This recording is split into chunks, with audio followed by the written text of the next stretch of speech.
வணக்கம். இது அதிர்வின் இன்றைய பிரதான செய்திகள். முதலில் தலைப்புச் செய்திகள். சஞ்சீவவை கொலை செய்த விதம் இதுதான். நீதிமன்றில் இசாராவின் கையை பிடித்து கதறிய பெண். கொலைக்கு முன் நடந்த சம்பவம். செவ்வந்தியின் அதிர்ச்சியளிக்கும் வாக்குமூலம். முன்னாள் ஜனாதிபதி எந்நேரமும் கைதாகலாம். போட்டுடைக்கும் சரத் பொன்சேகா. சங்குப்பிட்டியில் முகமெரிக்கப்பட்ட நிலையில் சடலமாக மீட்கப்பட்ட பெண்ணொருவர் உட்பட 2 கைது.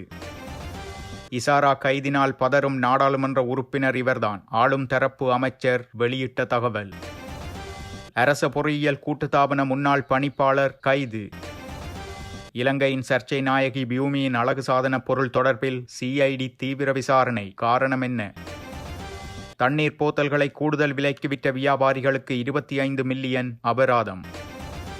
நீதிமன்றத்தின் படிக்கட்டில் வைத்தே குற்றவியல் சட்டக்கோவை புத்தகத்தில் மறைத்து கொண்டு வந்த துப்பாக்கியை கமாண்டோ சமிந்துவுக்கு வழங்கியதாக நேபாளத்திலிருந்து கைது செய்யப்பட்டு நாட்டிற்கு அழைத்து வரப்பட்ட இசாரா செவ்வந்தி தெரிவித்துள்ளார். இசாரா செவ்வந்தி உள்ளிட்ட குழுவினர் நேபாளத்திலிருந்து நேற்று மாலை கொழும்புக்கு அழைத்து வரப்பட்டிருந்தனர். இந்த குழுவினர் மேலதிக விசாரணைகளுக்காக குற்றப்புலனாய்வு திணைக்களத்திடம் ஒப்படைக்கப்பட்டுள்ளனர். கொழும்பு குற்றவியல் விசாரணை பிரிவில் பாரப்படுத்தப்பட்ட இசாரா போலீசாரிடம் வாக்குமூலம் அளிக்கும் போதே மேற்கண்டவாறு குறிப்பிட்டுள்ளார். செவ்வந்தி வழங்கிய வாக்குமூலத்தில் துப்பாக்கிதாரியான கமாண்டோ சமிந்து துப்பாக்கியை இடுப்பில் வைத்துக் கொண்டு செவ்வந்தியுடன் நீதிமன்றத்திற்குள் சென்று சட்டத்தரணிகள் அமரும் இருக்கையில் அமர்ந்துள்ளார். நீதிமன்றத்திற்கு அழைத்து வரப்பட்ட கணேமுல்ல சஞ்சீவ குற்றவாளி கூண்டில் ஏறிய போது கமாண்டோ சமிந்து துப்பாக்கியை எடுத்து சஞ்சீவவை நோக்கி துப்பாக்கி பிரயோகம் செய்துள்ளார். பின்னர் அவர்கள் இருவரும் சஞ்சீவ மீது துப்பாக்கி பிரயோகம் மேற்கொள்ளப்பட்டதென சத்தமிட்டவாறு வெளியில் ஓடிச் சென்றதாக தெரிவித்துள்ளனர். மேலும் கொழும்பு நீதிமன்றத்தில் கணேமுல்ல சஞ்சீவ கொலை செய்யப்படுவதற்கு முன்னர் நிதி வசதி இல்லாத பெண்ணொருவருக்கு பண உதவி செய்ததாக இசாரா தெரிவித்துள்ளார். சஞ்சீவ கொலையின் போது நீதிமன்றத்திற்குள் சென்ற தன்னை உண்மையான வழக்கறிஞர் என எண்ணிய பெண் தன்னை வழக்கு ஒன்றை வாதாட அழைத்ததாக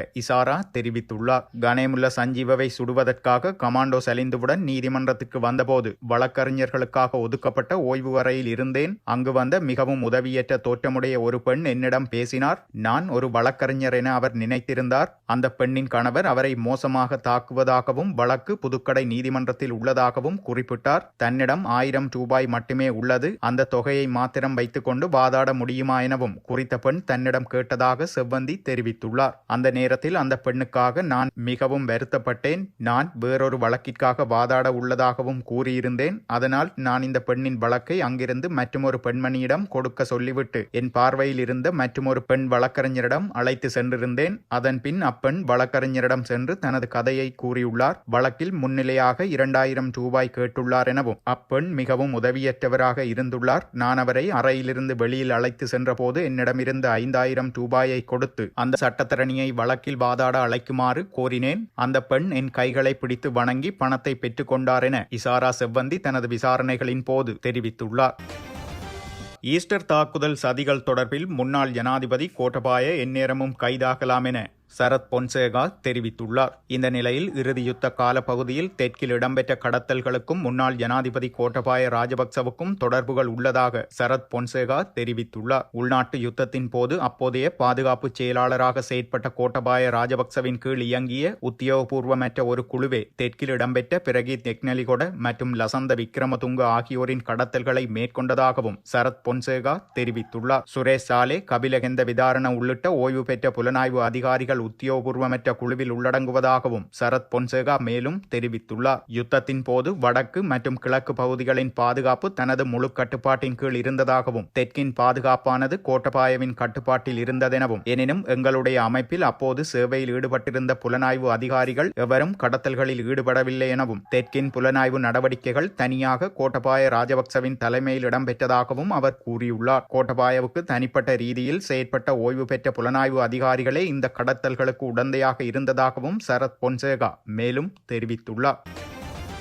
யாழ்ப்பாணம் சங்குப்பிட்டி பாலத்திற்கு அருகாமையில் பெண்ணொருவரின் சடலம் மீட்கப்பட்ட நிலையில் சந்தேக நபர்கள் 2 கைது செய்யப்பட்டுள்ளனர். குறித்த பெண்ணின் சடலம் உருக்குலைந்த நிலையில் கடந்த ஞாயிற்றுக்கிழமை காவல்துறையினரால் மீட்கப்பட்டிருந்தது. யாழ்ப்பாணம் காரைநகர் பகுதியை சேர்ந்த 2 பிள்ளைகளின் தாயாரான சுரேஷ்குமார் குலதீபா என்ற பெண்ணே சடலமாக மீட்கப்பட்டிருந்தார். சடலத்தின் மீதான உடற்கூற்று பரிசோதனைகளில் அவர் சித்திரவதை செய்யப்பட்டு படுகொலை செய்யப்பட்டார் என்ற விடயம் தெரிய வந்திருந்தது. அந்த பெண்ணின் முகம் உள்ளிட்ட பகுதிகளில் எரியக்கூடிய திரவம் ஊற்றப்பட்டு எரிக்க பிடிக்கப்பட்டு கடலுக்குள் வீசப்பட்டுள்ளார். அவரது நுரையீரலில் நீர் புகுந்து மூச்சு திணறல் ஏற்பட்டதால் உயிரிழந்துள்ளதாக உடற்கூற்று பரிசோதனையில் தெரிய வந்திருந்தது. இதனை அடுத்து மேற்கொண்ட மேலதிக விசாரணைகளின் அடிப்படையில் தற்போது இருவர் கைது செய்யப்பட்டுள்ளனர். கைது செய்யப்பட்ட இருவரில் ஒரு பெண் ஒருவர் அடங்குவார் என தெரிவிக்கப்பட்டுள்ளது. நீதிமன்ற உத்தரவுக்கு அமைய அவர்கள் விளக்கமறியலில் வைக்கப்பட்டு மேலதிக விசாரணைகள் இடம்பெற்று வருகின்றன.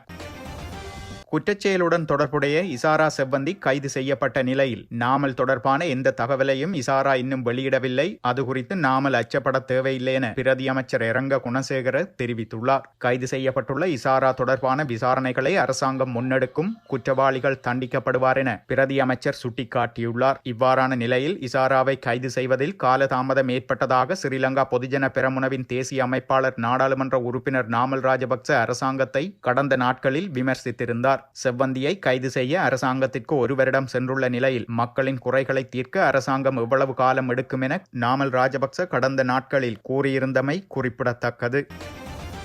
அரச பொறியியல் கூட்டுத்தாபனத்தின் முன்னாள் பணிப்பாளர் நிலுதில்கார விஜயதாச கைது செய்யப்பட்டுள்ளார். அரச பொருட்கள் மற்றும் பணியாளர்களை தவறாக பயன்படுத்திய குற்றச்சாட்டில் அவர் கைது செய்யப்பட்டுள்ளார். லஞ்ச ஊழல் மோசடி தவிர்ப்பு ஆணைக்குழுவால் இந்த கைது மேற்கொள்ளப்பட்டுள்ளதாகவும் கடந்த 2019ஆம் ஆண்டு ஐக்கிய தேசிய கட்சியின் தலைமையகமான சிறிகொத்தவில் மேற்கொள்ளப்பட்ட பழுது பார்க்கும் பணிகளுக்காக அரசுக்கு சொந்தமான உபகரணங்கள், பொருட்கள் மற்றும் பணியாளர்களை முறையற்ற வகையில் பயன்படுத்தியதாக அவர் மீது குற்றம் சுமத்தப்பட்டுள்ளது. விஜயதாச சட்டபூர்வ அனுமதி பெற்றுக்கொள்ளாது அல்லது நடைமுறைகளை மீறி அரசு பணியாளர்களை சிறிகொத்த பழுது பார்க்கும் பணிகளில் ஈடுபடுத்தியதாக குற்றம் சுமத்தப்பட்டுள்ளது. பிரபல இலங்கை நடிகை மற்றும் மொடல் அழகியான பியூமி ஹன்சமாலிக்கு சொந்தமான லோலியா ஸ்கின் அழகு சாதன உற்பத்தி நிறுவனம் தொடர்பில் விசாரணைகள் ஆரம்பிக்கப்பட்டுள்ளது. இந்த நிறுவனத்தால் உற்பத்தி செய்யப்படும் அழகு சாதன பொருட்களின் வகையின் தரம் மற்றும் ஆரோக்கிய நிலை தொடர்பில் விசாரணை நடத்தி அறிக்கை சமர்ப்பிக்குமாறு குற்றப்புலனாய்வு திணைக்களம் உத்தரவு பிறப்பித்துள்ளது. அரசாங்க ரசாயன பகுப்பாய்வு நிறுவனத்திடமிருந்து இந்த விசாரணையை நடத்துமாறு குற்றப்புலனாய்வு திணைக்களம் உத்தரவிட்டுள்ளது. இதில் பயன்படுத்தப்படும் அழகு சாதன பொருட்களின் வகைகள் தர நிர்ணயத்திற்கு உட்பட்டதா என்பதை நிர்ணயம் செய்வதற்கு அனுமதி அளிக்குமாறு குற்றப்புலனாய்வு திணைக்களம் நீதிமன்றத்தில் கோரிக்கை விடுத்திருந்தமை குறிப்பிடத்தக்கது. இதேவேளை பிரபல நடிகை பியூமி ஹன்சமாலி அரசியல்வாதிகள் உள்ளிட்ட பல முக்கியஸ்தர்களுடன் நெருங்கிய தொடர்பு கொண்டதாகவும் குறுகிய காலத்தில் பெருமளவு சொத்துக்களை குவித்துள்ளதாக சுமத்தப்பட்ட குற்றச்சாட்டுகளின் அடிப்படையில் விசாரணை முன்னெடுக்கப்பட்டு வருவதாக அவர்கள் தெரிவித்துள்ளனர்.